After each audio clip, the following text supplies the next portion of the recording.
All right, ladies and gentlemen, those were the headlines. And let's now move on to our top story tonight. And that is Prime Minister Narendra Modi's 3-day visit to the United States that beginning tomorrow. He will be attending the annual Quad Summit. He will also be addressing leaders at Summit of the Future at the United Nations General Assembly. Remember, this is his first visit to the United States after he assumed office for the third time. And definitely a significant one as it comes just before the U.S. elections that are slated to happen in November this year.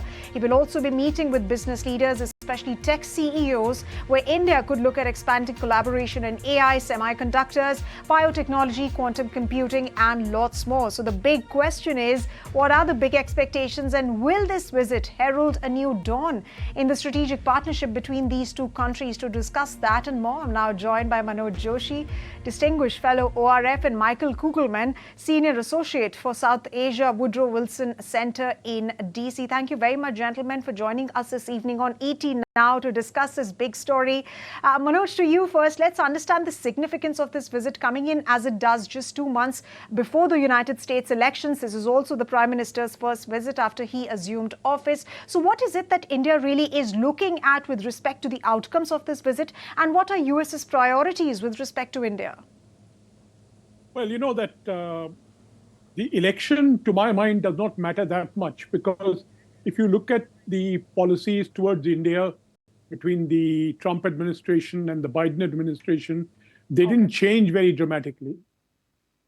And now, under the Biden administration, we saw that the Indo-U.S. strategic cooperation on high technology, defense, and regional security issues grew by leaps and bounds. And last year, when Prime Minister had gone to the United States in June, several foundational steps were taken. You know, the initiative on critical and emerging technologies, the Indus-X program, several programs were initiated. I think what the Prime Minister is looking for now is to consolidate that and look towards the future, in the sense that no matter which administration comes, see, the U.S. is on a new economic trajectory. That is, it has a new industrial policy. It intends to. The Trump administration wants to put tariffs, very high tariffs, on all the players in the world. So now, the U.S. wants to emerge power, innovation power. Yes. And in that, looking for partners. And India clearly is one of the countries that is seen as a potential partner. And given our scarce financial resources and weakness in manufacturing, of course, we'll be a junior partner, but still, we'll be an important partner. Absolutely. And Manoj, all eyes will be on the announcements that will be made. In fact, the kind of investments that India will be looking at, making in the United States, those will be crucial to note, given the kind of investments that the Prime Minister had made during his last visit to the United States. 3 big deals that were announced in the space of semiconductors. And of course, we'll come to that in just a bit. But Michael, coming to you on the statements that were given by Donald Trump on India being a trade abuser, on him stating that, he will be meeting Prime Minister Modi, although the External Affairs Ministry in India has not really confirmed if that meeting is indeed happening, considering that there are many moving pieces so far as this visit is concerned. But are you expecting that visit to happen? And if yes, then what will be the key agenda? I mean, Manoj was just stating that this visit is basically to consolidate the gains that both the countries have made in the past few years. But how should Trump's recent comments on trade and de-dollarization as well should be read with respect to India? Well, we know that when Trump was president, really one of the main and only tension points in the U.S.-India relationship was on the trade side, on the tariff front. And when Trump refers to India as an abuser, he's referring to tariff policies. So I think that this is something that is worth keeping in mind if Trump were to return to the White House. I think that the trade relationship is something that could face some challenges for sure. I really don't know. Like most people don't really know if Trump really will be meeting with Modi. There would theoretically be opportunities in that Trump is always looking for opportunities to go to New York, where he has offices, and of course that is where Prime Minister Modi will be for a good part of his time in the U.S. So they could easily set up a meeting if both sides were willing to do so. But I do think that if Prime Minister Modi were to meet with Donald Trump without also meeting with Kamala Harris, that would certainly generate a number of perceptions that Modi Yes, might be favoring one candidate over the other, and I don't think anyone absolutely. wants that to be the case. So I think the major focus of these next few days, or when Absolutely. Modi comes to the U.S., should be on the bilateral relationship, his engagements with Biden, the Biden administration, and of course his engagements with U.S. business leaders and the Indian American community. You can check off all the boxes for what I think the Absolutely. Prime Minister will be looking for on a trip to the Right. U.S. Right. Absolutely. On that point, let me come to you, Manoj. Now, speaking about the geopolitical aspects, particularly with respect to the Prime Minister's address to the United Nations General Assembly, and of course those meetings in Quad. I mean, India's stance over has been consistent with respect to these wars that are playing out. That is a peaceful resolution. In fact, war cannot really be a solution to any of the world's problems, and this is something that the Prime Minister reiterated during his meetings with President Zelensky and Russian president as well. But can you expect the two sides, the United States and India, to come up with a peace deal or a proposal? Do you expect that to be looked at, whether at the UN meetings or the Quad summit? You're talking of the Ukraine-Russia mediation? Yes, yes. Well, I think definitely the subject will be discussed. And, all of us have been speculating. The fact that after his Russia and Ukraine visits, the Prime Minister spoke to President Biden, then he spoke to Putin, and then he asked the National Security Advisor to brief Putin. So there is a lot of speculation. But I think we are still a long way to go, because the ground situation in Ukraine at this juncture, to my mind, does not indicate that any serious mediatory effort would move forward. But one thing is certain, that any mediation, any kind of effort on India's part will be vitally dependent on the US attitude. The only country that has any kind of leverage over Ukraine, at least, is the United States. And I think even the Russians will only buy into this if they know that the US is also going along with the project. Okay. And what is your opinion, Michael, on this entire issue of the possibility of a peace deal? Do you think that could be looked at? Yeah, I agree with Mr. Joshi. I mean, some might position or project Prime Minister Modi as someone that could play the role of a mediator because of the special relationship he has with Russia and the good relationship that he has with Ukraine. Not many other world leaders that one could say that about.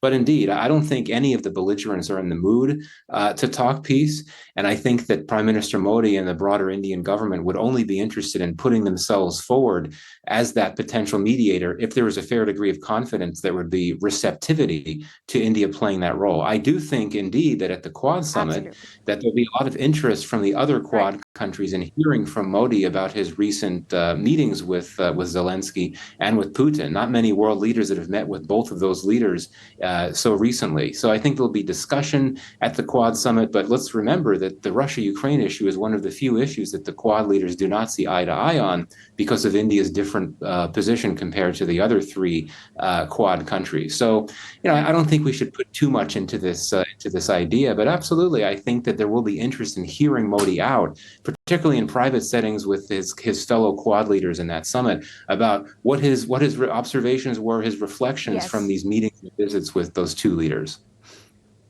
Right.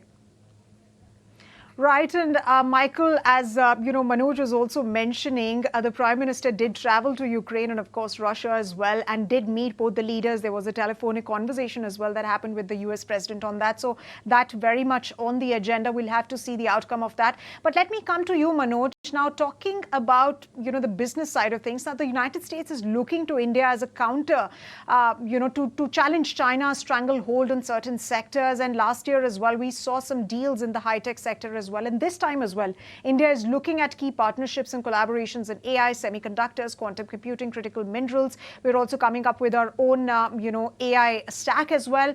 And India is looking at bolstering efforts in these sectors.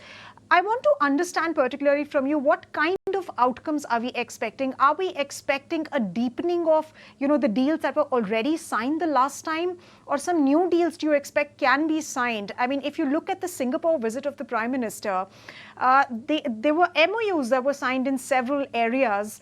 There was MOU in semiconductors as well, but can you expect some considerable investment in the semiconductor ecosystem to come in, considering that India is looking at formulating a 2.0 policy as well for the semiconductor ecosystem, and the Prime Minister on several occasions has talked about the importance of emerging technologies?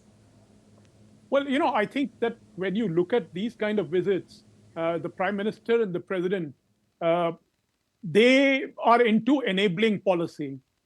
All the deals that was there, the engine deal or the Micron technology investing in Gujarat and all that is on the side. And I think that by creating the ISET, the Initiative on Critical and Emerging Technologies, that's created a kind of an innovation bridge between the private sector, government sector, academia.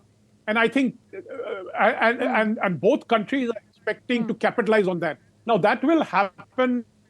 I don't think that can happen in a visit of the Prime Minister to the United States. That's an ongoing process. And I think from whatever I can see, the ISET, there have been intersessional meetings, there have been meetings of the ISET, there have been advanced domain dialogue. And I think that the defense acceleration ecosystem, the Intersex meetings have been taking place.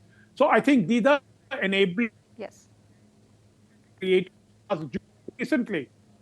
And I think now, I don't think we will see action in the visit itself, but they could be around the visit. Meaning, I think the Prime Minister, to my mind, is being accompanied by a lot of businessmen as well. That's what I understand. Yes. So he's having a business roundtable, and yes, he's having a business roundtable, Manoj, and we were in fact told by the Foreign Secretary in very categorical terms that he's meeting tech CEOs, and semiconductors, AI, quantum computing were some of the areas that he actually mentioned. Of course, there could be collaboration that will be deepened further in the areas of defense and, of course, clean energy as well. But on that point, let me come to you, Michael. Let's discuss the point about China. How do you think the conversation on China is expected to go now? You have also a regime change happening in Bangladesh. That is also coming into the picture. China seems to be having more friends on its side. How do you think that conversation is going to shape up, and how will how will the United States be looking at the Bangladesh issue?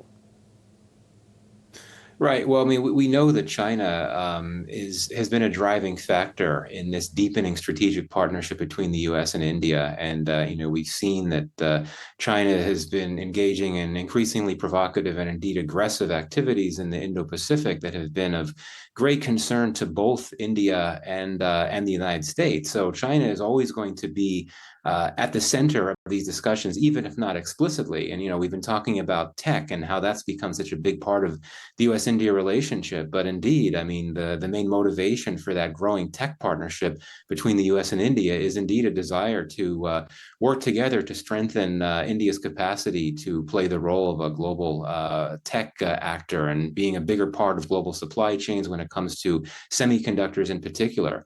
But I think it is a reflection of how this partnership has grown on the whole over the years, that there's so many issues that are going to be on the table in any one high-level engagement. So, tech, things like higher education cooperation, this has become a big thing. Indeed, clean energy, climate change cooperation. Some of those latter issues may become less significant from a U.S. perspective if we have Trump return to the White House. But, just a lot to discuss for sure. Bangladesh, I'm not certainly. I think that there may be a bit of a disconnect there in the sense that I think that the Indian government might view developments there with more concern than the U.S. does, and certainly one can understand India's position. I don't anticipate Bangladesh will be a big part of the conversations on a bilateral level that Biden might have with Modi. They certainly might come up, but they'll focus on a number of other issues that we discussed. Absolutely, tech for sure. That'll be a big issue, and the China issue, as well as some of the other geopolitical issues. The instability in the Middle East,